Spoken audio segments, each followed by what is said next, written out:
They had one job. One job! Aspyr only had one job, and that was to port the beloved classic Star Wars Battlefront games to modern systems. And not only have they failed massively, but they've also shat on the bed by doing so.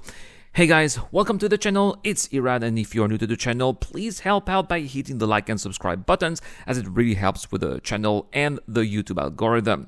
Also, it's going to help share the word a little bit more, because what I'm going to say today, well, I'm not going to hold my blows, because I am fuming. I am furiously furious, and not at Aspyr, but at Lucasfilm and Disney, because to me, it seemed that this botched release, which is among far too many within the realm of Star Wars gaming, is the embodiment of the overall attitude that these companies have towards Star Wars, which was one of the most popular intellectual properties in the world and has gradually become an absolute joke ever since that damn day George Lucas handed the keys to Bob Iger and Kathleen Kennedy. Apart from Rogue One, a few Mandalorian, Andor, and animated episodes, as well as perhaps the Jedi games, nothing good with the name Star Wars ever came out.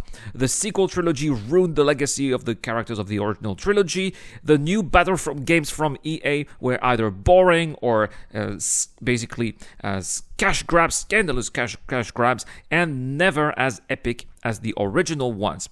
And Star Wars Squadrons was put to shame by the old X-Wing games that offered a more challenging and immersive gameplay and much more compelling stories.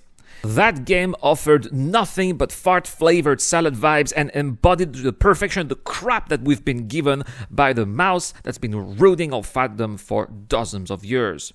So, when Star Wars Battlefront Classic Collection was announced, of course a lot of fans were a little skeptical, to say the least, because given the track record of Star Wars gaming in recent history, not to mention the studio's failure to remake another classic fan favorite, Knights of the Old Republic, there have been plenty of reasons to be worried despite the seemingly easiest job ever. I mean, how could it be, how could anything go wrong here? You've got in your hands the most successful and acclaimed Star Wars games, and all you have to do is to make them work on modern systems and maybe add a little content and upgrades to do textures, for example, and that's basically it. Well, even a task as simple as this, Aspyr was not even able to do it and failed miserably. And quite frankly, after recently having played both the Classic Collection games as well as the older games, I have to say that in some ways the old versions work even better than the new ones. And that to me is absolutely dumbfounding. All we were asking was to be able to play at 60 frames per second and at high resolution, and with maybe dedicated servers so that we could play multiplayer, which is where the games really shine. If they had been able to do that, players would have been able to enjoy their stroll on memory lane, have some fun with other players, and that would have been it. But no, Aspyr was not capable of delivering that at launch, far from it, actually. No, because after downloading it for 62 gigabytes of space, which is as much as Star Citizen, a game that I have proudly backed for 12 years now, that they can experience with 5,000 additional credits if you use the referral code and sign up here. But no, here, 62 gigabytes, and you get a broken mess that will give people epilepsy crises when they respawn, or the servers that are so broken that they will fail to register your hits, or make you stutter, or will randomly disconnect you, or even make your game crash.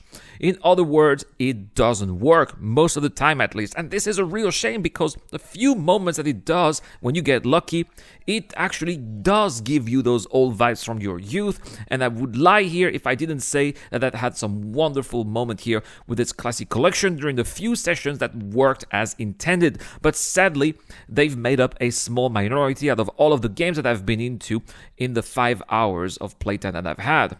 Oh, and speaking of game time, can somebody explain to me why Aspyr only set the reinforcement points to 100? Sure, eventually they fixed that and put it to 350, but this resulted in frustratingly short games that we barely had time to enjoy, because by the time we get to finally unlock the hero units, the game was already over.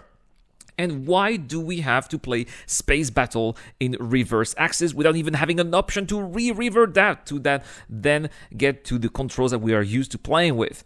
It's as if Aspyr don't even know their game or have never played it. If they had done some serious quality assurance work before releasing, they would have done those fixes. But now we don't even have the chances to do that ourselves. So there you have it. These are my first impressions of Star Wars Battlefront Classic Collection, and as you can tell, they have not been very good. On the bright side, it seems the developers are actually acknowledging that they're screwed up, and they have open communications with the player base to collect our feedback, so that's actually quite positive here. Guys, that is all for this video. Thank you so much for watching, guys. Let me know what you guys think of Star Wars Battlefront Classic Collection. For me, that's a disappointment here.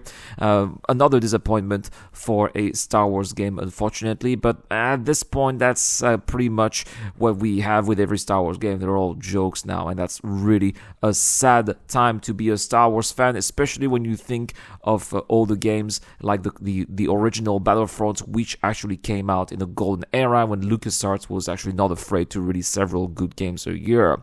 I wish you guys a wonderful day, and I will see you guys in the next one. Cheers.